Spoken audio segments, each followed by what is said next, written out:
দুধ ফেটে যাওয়া বা ছানা হয়ে যাওয়া দুধ দিয়ে এরকম একটা নাস্তা তৈরি করা যায়। আপনারা এই নাস্তাটা তৈরি না করলে বিশ্বাসই করতে পারবেন না যে এত মজাদার হয় এই নাস্তাটি।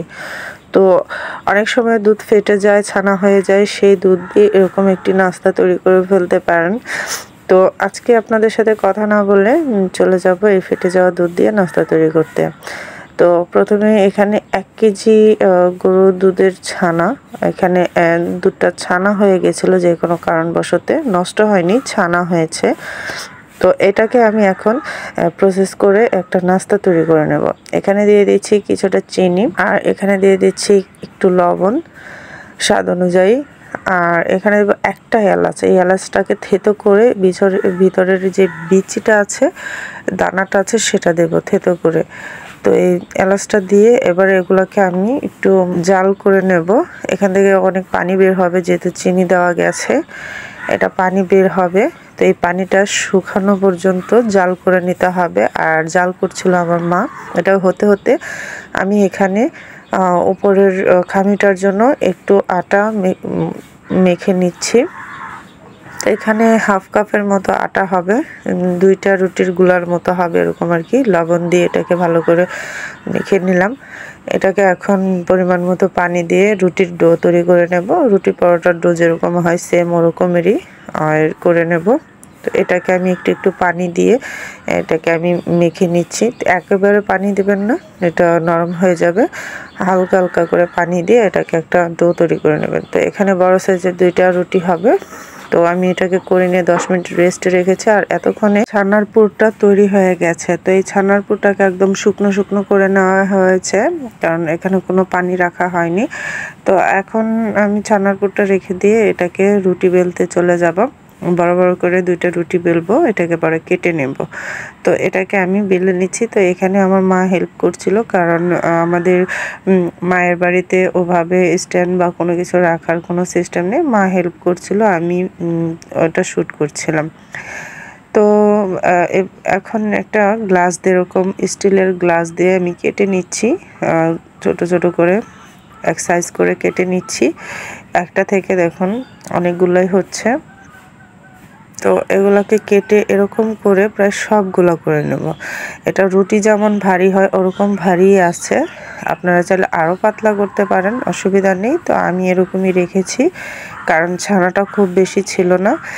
1 কেজি দুধের ছানা হলেই কি ছানা অল্পই দেখা যায়। তো এরকম করে আমি পরবর্তীটাকেও কেটে নিচ্ছি। আমার মা আবার বানিয়ে দিচ্ছে।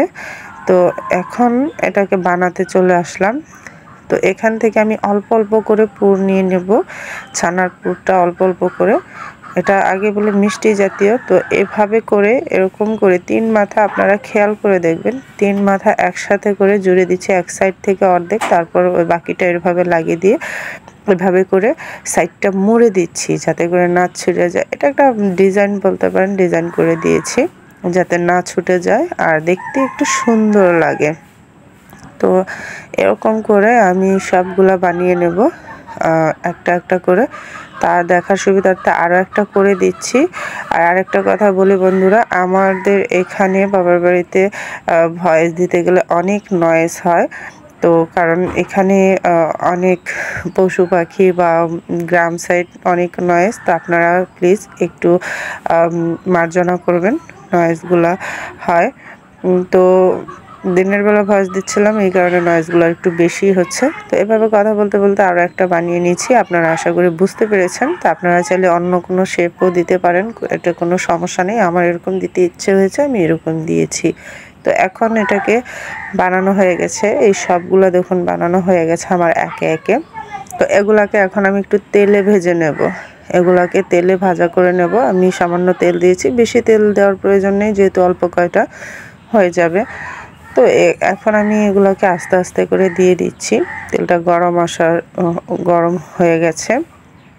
তো একে একে করে দিয়ে এটাকে আমি ভেজে নেব একটু উল্টে পাল্টে, যাতে পুড়ে না যায়। যেহেতু চিনি আছে, যদি একটু ফাঁকা হয়ে যায় বের হবে, আর এটাকে একটু কালো কালো দাগ পড়ে যাবে। অবশ্য আমার একটা থেকে বা 2টা থেকে বের হয়ে গেছিলো। আপনারা চেষ্টা করবেন যাতে করে একেবারে না বের হয়, সুন্দর করে এটা ভাজা হয়। মুখটা মোড়ানো হয়, সিল করা হয়। তো এভাবে করে আমি ভেজে নিচ্ছি উল্টে পাল্টে। চুলার আঁচটা একদম কম রাখবেন। চুলার আঁচটা একদম কম রেখে মুচমুচো করে ভাজার চেষ্টা করবেন। চুলার আঁচটা বেশি থাকলে উপরটা কালার হয়ে যাবে, ভেতরটা নরমই থেকে যাবে। তো আমি যেহেতু রাতের বেলা করছিলাম, খুব বেশি দেরি করছিলাম না, একটু হালকা চুলার আঁচ বাড়িয়ে করে নিচ্ছিলাম। আপনারা একটু ধৈর্য সহকারে করবেন, দেখবেন মুচমুচে একদম ক্রিস্পি একটা নাস্তা হবে, ক্রিস্পি সুইট। তো এটা আমার হয়ে গেছে, আমি তুলে নিচ্ছি। একটা থেকে একটু বের হওয়ার কারণে একটু হালকা কালো কালো হয়েছে, কারণ চিনি তো পুরো এরকমও হয়ে যায়। তো এভাবে করে আমি বাদবাকিগুলোকেও ভেজে নেব। তো আশা করি কিভাবে কি এটা বুঝতে পারছেন। তো এই ফেলে রাখা ছানা দিয়ে এত সুন্দর করে নাস্তা তৈরি করা যায়, আসলে না বানালে বুঝতেই পারবেন না। মিষ্টি জাতীয় একটা নাস্তা তৈরি হয়ে গেল। এটা বিকেলের নাস্তা বা চায়ের সাথে বা যে কোনো সময় এটা খেতে পারেন, মেহমানদের সামনেও দিতে পারেন, আপনার যেভাবে খুশি এটাকে পরিবেশন করতে পারেন। তো আমার কাছে ভীষণ ভালো লেগেছিল এটা, ভিতরে যেহেতু দুধের ছানা। তো আপনারা যেভাবে খুশি সেভাবে খেতে পারেন। এরকম বসে যাওয়া দুধ বা ছানা হয়ে যাওয়া দুধ দিয়ে যদি এরকম মজাদার পিঠা তৈরি করে নিতে পারেন, একটু খাবার নাস্তা তৈরি করতে পারেন, তাহলে নিশ্চয়ই সবাই খেয়ে খুশি হবে, আর দুধের ছানাটাও ফেলা হবে না। তো আজকে আপনাদের এই নাস্তাটা কেমন লেগেছে নিশ্চয়ই জানাবেন, জানাতে ভুলবেন না। যদি ভালো লাগে অবশ্যই একটা লাইক, শেয়ার, কমেন্ট করে দেবেন। আর যদি ভালো লাগে আমার চ্যানেলের পাশে থাকার জন্য অনুরোধ রইল। আজকের মতো এই পর্যন্তই। আশা করি আবারও দেখা হবে নতুন কোনো রেসিপি নিয়ে। আর আজকের রেসিপিটা কেমন হয়েছে জানাতে ভুলবেন না, প্লিজ কমেন্ট বক্সে লিখে যাবেন কে কোথা থেকে দেখছেন আর কেমন হয়েছে নাস্তাটি। তো সবাইকে আল্লাহ হাফেজ।